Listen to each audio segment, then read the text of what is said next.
معاشی انصاف اور سیرت نبی صلی اللہ علیہ وسلم۔ حکمرانی ایک ذمہ داری نہ کہ ذریعہ عیش و عشرت۔ خلافت راشدہ میں دفتری نظام، فہرستیں، عادات و شمار، مردم شماری حضرت عمر فاروق رضی اللہ تعالیٰ عنہ کے زمانے میں شروع ہوئی۔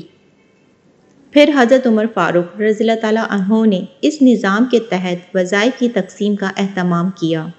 حضرت عمر رضی اللہ تعالیٰ عنہ اپنے عمال یعنی گورنروں کو جو ہدایت فرمایا کرتے تھے ان میں 2-3 باتیں بطور خاص قابل ذکر ہیں۔ اس زمانے میں 2 قسم کے عامل ہوتے تھے، ایک عامل ہوتا تھا منتظم اور ایک ہوتا تھا قاضی۔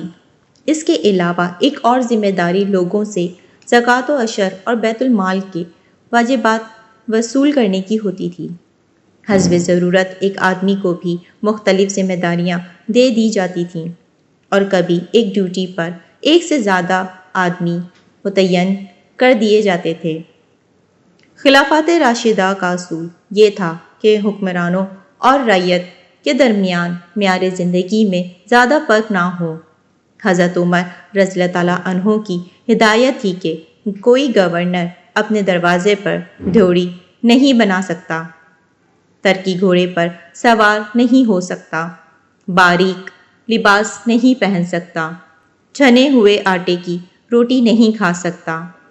ترکی گھوڑے پر سفر کرنا، گھر کے آگے ڈھوڑی بنوانا، باریک لباس پہننا اور چھنے ہوئے آٹے کی روٹی کھانا اس زمانے میں عیش و عشرت کی علامت تھی۔ ایک دفعہ حضرت عمر رضی اللہ تعالیٰ عنہ کو خبر ملی ان کے ایک گورنر ایاز بن غنم نے باریک لباس پہننا شروع کر دیا ہے۔ حضرت عمر رضی اللہ تعالیٰ عنہ نے اپنے نمائندے حضرت محمد بن مسلمہ رضی اللہ تعالیٰ عنہ کو بھیجا کہ جا کر اس معاملے کی تحقیق کرو، اگر یہ خبر درست ہے تو گورنر صاحب جس حالت میں ہوں اسی حالت میں انہیں اپنے ساتھ لے کر آؤ۔ محمد بن مسلمہ رضی اللہ تعالیٰ عنہ گئے اور جا کر ایاز بن غنم سے کہا کہ گورنر محترم، امیر المومنین کا حکم یہ ہے کہ اگر میں آپ کو باریک لباس پہنے دیکھوں تو آپ کو اسی حالت میں پکڑ کر امیر المومنین کے پاس لے جاؤں۔ اس لیے آپ کسی کو اپنا قائم مقام مقرر کریں اور میرے ساتھ چلیں۔ چنانچہ وہ گورنر صاحب کو لے کر مدینہ منورہ پہنچے۔ حضرت عمر رضی اللہ تعالیٰ عنہ نے ایاز بن غنم سے فرمایا کہ اچھا، اب تجھے لوگوں سے حکمرانی کا شوق آ گیا ہے، تم نے حکمرانی کو لذت کا ذریعہ بنا لیا ہے۔ فرمایا کہ جناب گورنر، یہ کرتا اتاریں، بکری کے بالوں کا بنا ہوا جبہ پہنیں، آپ کے ذمہ ایک نئی ڈیوٹی لگائی جاتی ہے کہ آج کے بعد آپ بیت المال کی بکریاں چرایا کریں گے۔ چنانچہ 6 مہینے تک ایاز بن غنم رضی اللہ تعالیٰ عنہ نے ننگے بدن پر بکری کے بالوں کا جبہ پہن کر بیت المال کی بکریاں چرائیں۔ 6 مہینے گزرنے کے بعد حضرت عمر رضی اللہ تعالیٰ عنہ نے بلا کر پوچھا کہ جناب، کچھ مزاج ٹھکانے آئے ہیں؟ ایاز بن غنم رضی اللہ تعالیٰ عنہ نے کہا، جی امیر المومنین آ گئے ہیں۔ چنانچہ حضرت عمر رضی اللہ تعالیٰ عنہ نے انہیں ایک بار پھر گورنر مقرر کر دیا۔ یہ حضرت عمر رضی اللہ تعالیٰ عنہ کا اپنے عمال کے ساتھ معاملہ تھا، یعنی یہ بتایا کہ جو عام لوگوں کا حق ہے وہی تمہارا حق بھی ہے، اور یہ کہ حکمرانی نے تمہارے ساتھ سرخ خواب کے پر نہیں لگا دیے ہیں۔ حکمرانی ایک ذمہ داری نہ کہ ذریعہ عیش و عشرت، پارٹ 2۔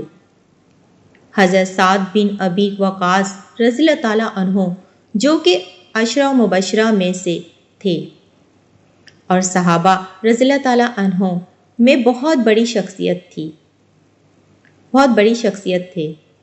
آپ رضی اللہ تعالیٰ عنہ السابقون الاولون میں سے تھے اور ایران کے فاتح تھے۔ حضرت عمر رضی اللہ تعالیٰ عنہ نے انہیں کوفہ کا گورنر مقرر کیا ہوا تھا۔ حضرت عمر رضی اللہ تعالیٰ عنہ کو یہ شکایت ملی کہ حضرت سعد رضی اللہ تعالیٰ عنہ نے اپنے گھر کے دروازے کے آگے ایک ڈیوڑی بنوا رکھی ہے۔ حضرت عمر رضی اللہ تعالیٰ عنہ نے محمد بن مسلمہ رضی اللہ تعالیٰ عنہ کو بھیجا اور فرمایا کہ اگر دھوڑی دیکھو تو دھوڑی گرا کر پھر انہیں بتانا کہ میں نے ایسا کرنے کے لیے کہا ہے۔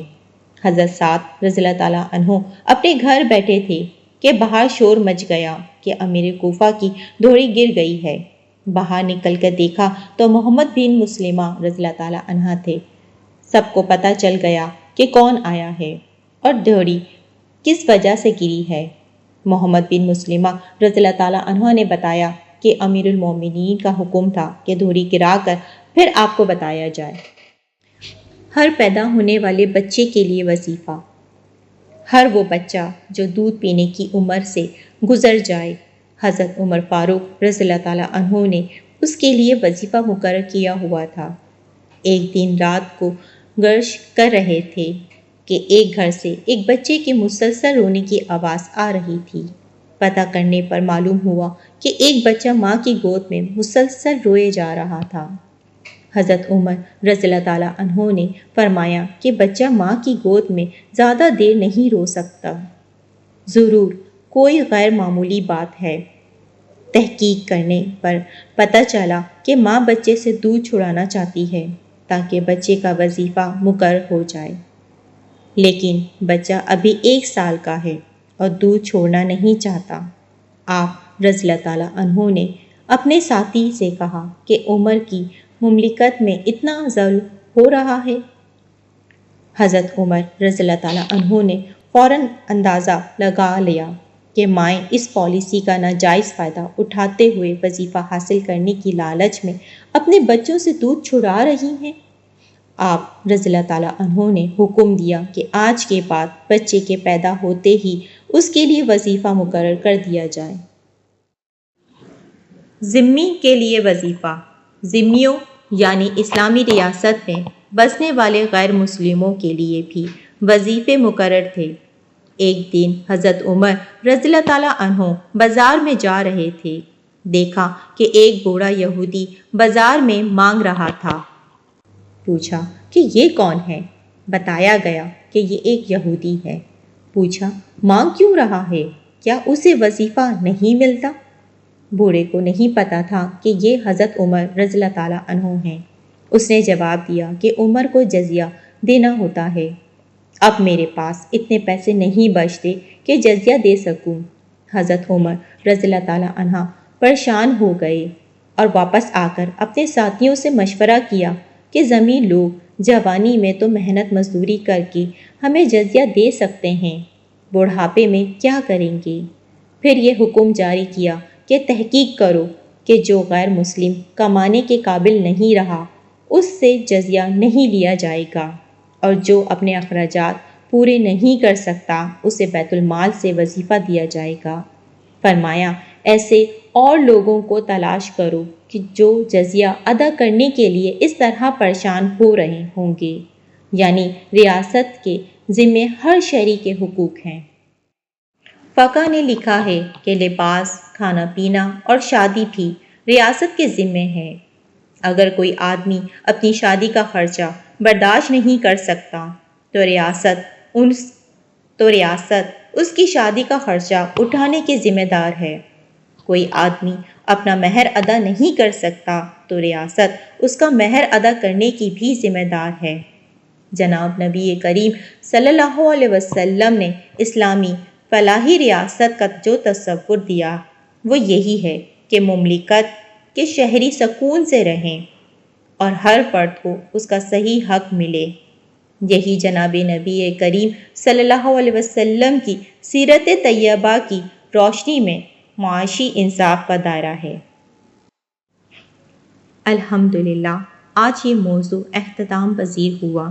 امید ہے تمام معزز ممبران گرامی نے اسلام کے معاشی نظام اور سیرت نبی صلی اللہ علیہ وسلم پر قیمتی معاملات سے استفادہ کر کے سمجھنے کی کوشش کی ہوگی۔ رب العالمین ہماری کاوشوں کو قبول فرمائے، آمین۔